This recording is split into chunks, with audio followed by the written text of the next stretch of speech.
1987년 대한민국에서는 독재가 끝나고 민주화를 열망하며 대통령 선거가 실시되었습니다.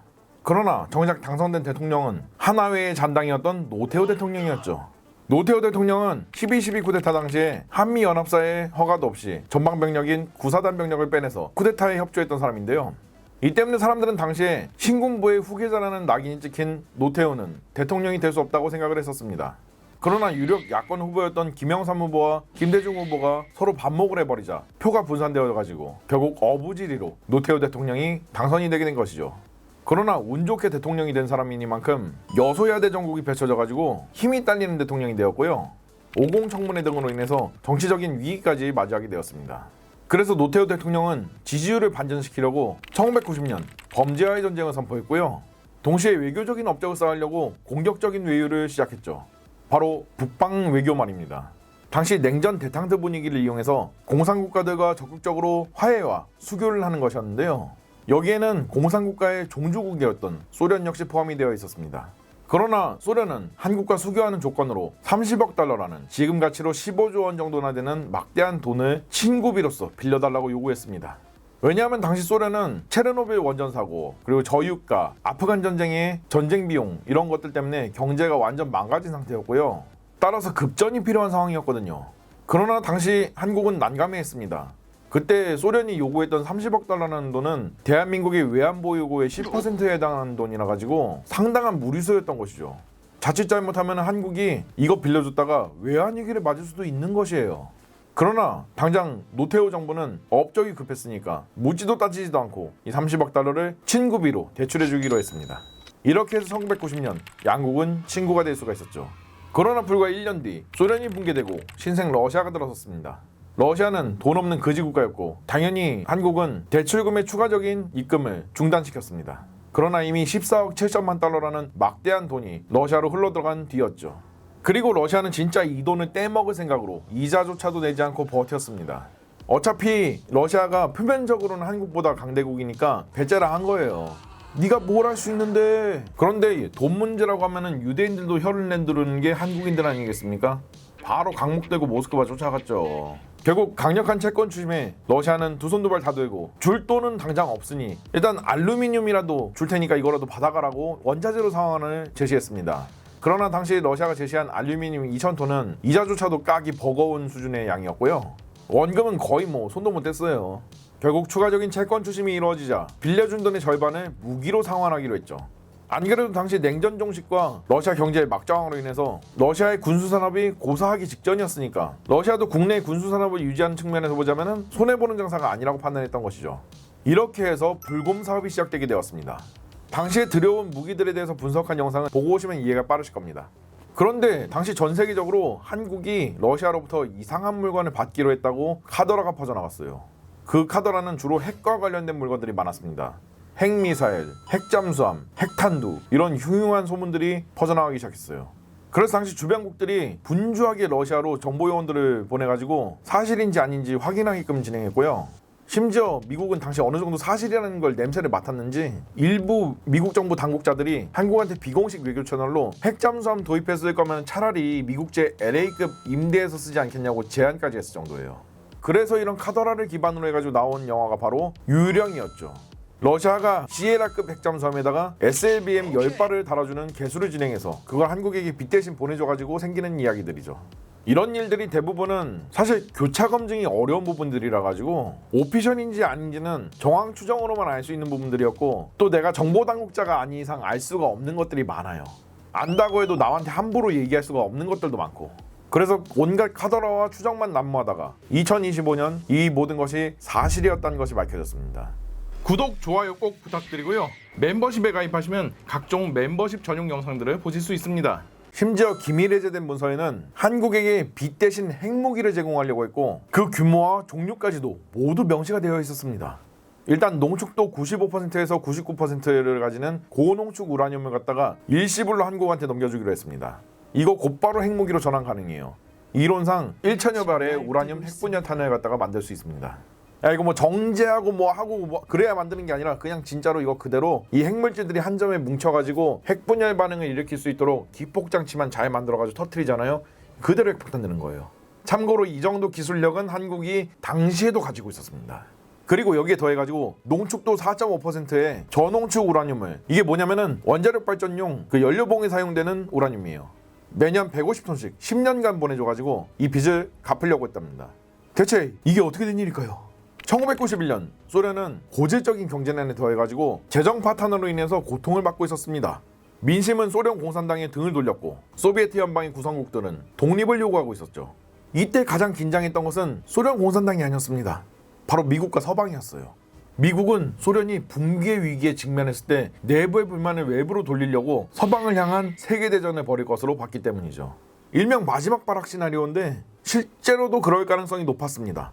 많은 나라들이 정권 연장이 어렵다고 판단되면 타국 갖다가 침공하는 그런 시도 많이 하죠. 내부의 불만 외부로 돌리고 자기 지지율도 올리고, 또 국내적으로는 이제 전시를 틈타가지고 내부 단속도 실시하고 내부 결속도 다지고 그러려고.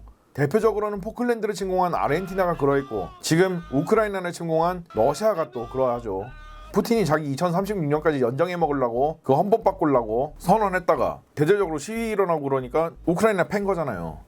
그래서 미국과 서방은 소련이 붕괴로 착실하게 스텝을 밟아가면서 동시에 오히려 긴장하고 갑작스러운 전쟁에 대비했습니다.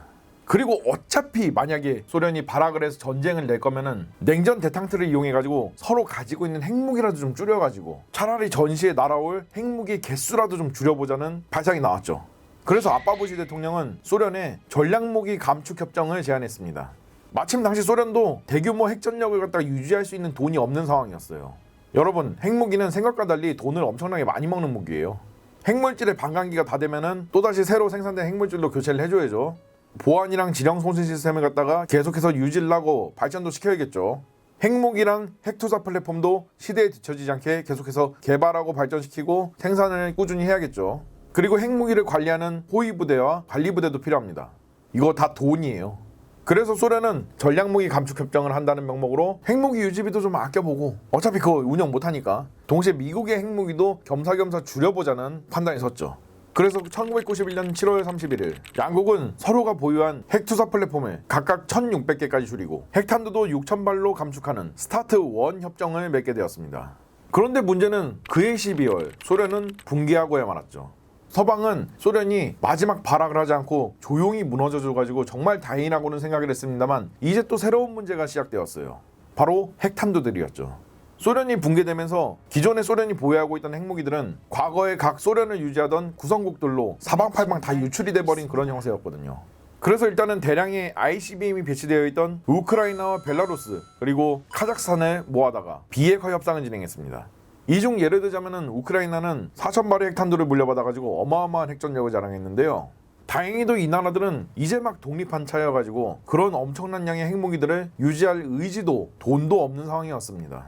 그래서 1992년 5월 23일 포르투갈의 리스본에 모여가지고 핵무기와 발사체는 신생 러시아한테 다 넘겨버리고 자신들은 NPT에 가입해가지고 비핵화한다는 리스본 의정서에 서명하게 되었죠.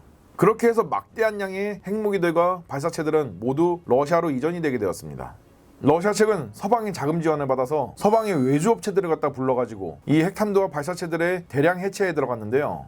그리고 설명해드리자면은 핵폭탄은 그냥 핵물질들의 라이터로 이렇게 불 지진다고 뭐 터지는 게 아니고 핵 분열 반응을 일으킬 수 있는 핵물질들을 갖다가 임계 질량, 즉 어느 정도 일정 수준 이상 모아야만, 한 곳에 뭉쳐야만 핵 분열 반응을 급격하게 일으키면서 핵폭탄이 터지게 되는 원리입니다.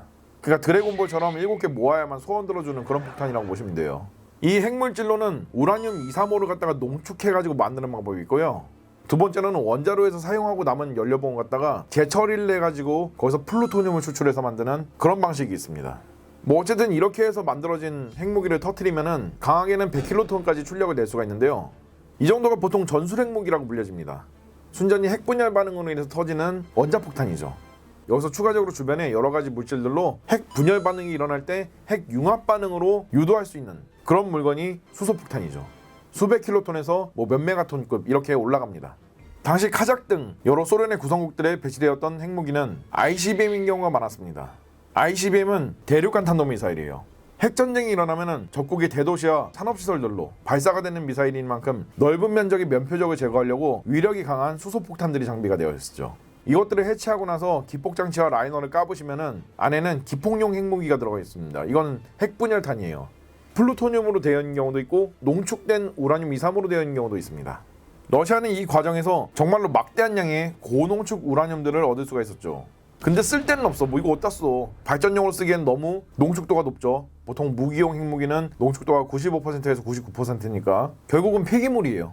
당시 러시아는 이 농축 우라늄을 폐기하기에는 돈도 의지도 없는 상태였습니다. 그래서 이 폐기 예정인 이 골칫덩어리인 농축 우라늄들을 한국한테 다 넘겨버려가지고 빚을 까자는 의견이 나왔죠. 어차피 당시 어느 정도로 그 구소련 세계관이 막장이었냐면은 원자로의 연료봉 제조와 핵폭탄용 우라늄 농축에 들어가는 기본 재료인 이 옐로우 케이크라는 게 있거든요. 농축도 1% 미만의 가공된 우라늄이라고 보시면 됩니다. 이거는 암시장에서 톤 단위로 구매가 가능한 정도였어요.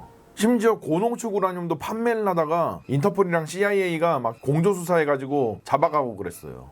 게다가 소련의 붕괴 과정에서 분실된 170여 발의 핵탄두 중에서 아직까지도 52발의 핵탄두는 행방이 묘연한 상태입니다. 그래서 이런 혼란스러운 사회상을 갖다 종합해보자면은 이 우라늄을 갖다가 한국한테 던져가지고 폐기물도 폐기물대로 짬처리해버리고 14억 달러라는 막대한 빚도 깔 수 있을 거라는 그런 계산이 있었던 것이죠. 쓰레기를 돈 대신 던져주자는 얘기니까 작전 이반자는 러시아 정부로부터 천재 아니냐고 칭찬을 받을 수밖에 없었어요. 1994년 2월 러시아에 추가적으로 채권 추심을 하러 갔던 국회 외교통일위원회 소속 강신조 의원은 러시아 측으로부터 놀라운 제안을 들었습니다. 러시아가 핵무기급 그냥 핵무기에 있는 핵물질을 그대로 빼다가 50톤을 주고 저농축 발전용 우라늄으로 1,500톤을 줘가지고 빚을 갚겠다는 것이었죠. 이것은 강신조 의원 혼자서 결정할 수 있는 문제가 절대 아니었습니다. 만약에 이 요구를 받아들인다면 문제가 생길 것이 뻔했기 때문이죠. 1991년 스타트 1 협정의 체결로 인해서 주한미군은 한국에 배치되어 있던 150여 발의 전술핵 탄두를 모두 미국으로 철수시켰습니다. 이 부분은 한국에 배치되어 있던 핵무기 10가지 편을 보고 오시면 이해가 빠르실 텐데요. 당시 한국은 주한미군의 핵무기 철수 이후에 아예 북한한테 핵무장을 할 수 있는 여지조차 주지 않기 위해서 1992년 한반도 비핵화 선언을 냈습니다. 남북이 공동으로 한반도의 비핵화를 유지하겠다는 것인데요. 만약 강신조 의원이 제안을 받은 대로 대량의 핵물질들을 들여온다면 이는 한반도 비핵화 선언을 정면으로 위배하는 것이었기 때문에 문제가 크죠. 이것을 보고받은 한국 정부에서도 충격이 컸습니다. 사실상 핵무장 시켜주겠다는 제안이니까요. 하지만 이 러시아 측의 제안은 결론적으로 거절되었습니다. 한국이 그걸 받아와가지고 핵무장 하더라도 그로 인한 손해가 더 크다는 계산이었어요. 러시아가 막장화된 시기다 보니까 당시에 미국이나 일본, 중국도 이 정보들을 캐치했을 가능성이 높습니다. 따라서 한국이 이 제안을 받아들인다면 높은 확률로 주변국으로부터의 압박을 받겠고 국제원자력기구의 사찰까지 받게 되면 이 14억 달러어치의 핵물질들은 모조리 다 뺏겨버릴 것이 뻔했기 때문이죠. 그럼 사실상 그 돈 날리는 겁니다. 14억 달러의 부채는 굉장히 많은 돈입니다. 1997년에 이 14억 달러라도 있었으면 외환위기 안 일어났을 수도 있어요. 그리고 당시 국제원자력기구 자체가 한국의 핵물질 보유 자체에 엄청나게 알러지 반응을 보이고 있었던 때입니다. 2004년에 IAEA 사찰 사태 때 당시 이들이 문제 삼았던 것은 불과 0.2g짜리 우라늄 농축 실험이었을 뿐이에요. 0.2g이면 눈에도 안 보여. 그래서 이 핵무기 도입 소동은 해프닝으로 끝나게 되었는데요. 정작 북한은 1994년에 핵 위기를 일으켰고 추후에 알게 된 사실이지만 이때 이미 북한은 4발의 전술핵 탄두를 완성해가지고 사실상 핵무장 상태였습니다. 따라서 한반도 비핵화 선언은 불과 2년 만에 종말을 구하게 된 것인데요. 현재 나의 북한이 핵무기의 고도화에 성공해가지고 수소폭탄 보유에도 성공한 상황입니다. 이때는 해프닝이었다지만 상황 자체가 변화했으니 이제는 우리나라도 결국은 자체적인 핵무장이 필수입니다. 대한민국의 자체 핵무장과 북벌을 응원합니다.